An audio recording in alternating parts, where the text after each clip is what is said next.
Season 4, Episode 2.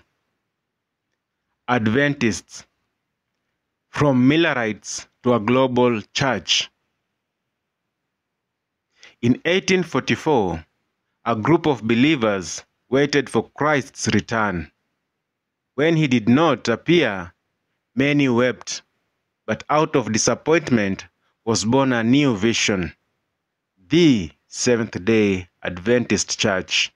The Adventist story begins with William Miller, a farmer and Bible student who predicted Christ's return through careful study of Daniel and Revelation. His followers faced the great disappointment, but some refused to give up. They turned their sorrow into deeper study.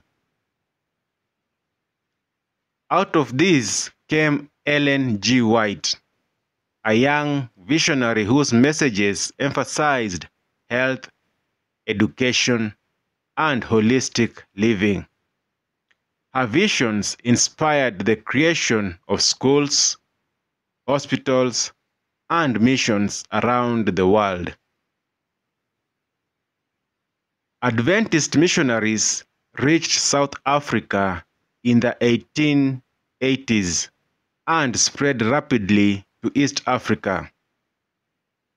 In Kenya, institutions like Kendu Adventist Hospital and University of Eastern Africa, Baraton, became pillars of faith and learning.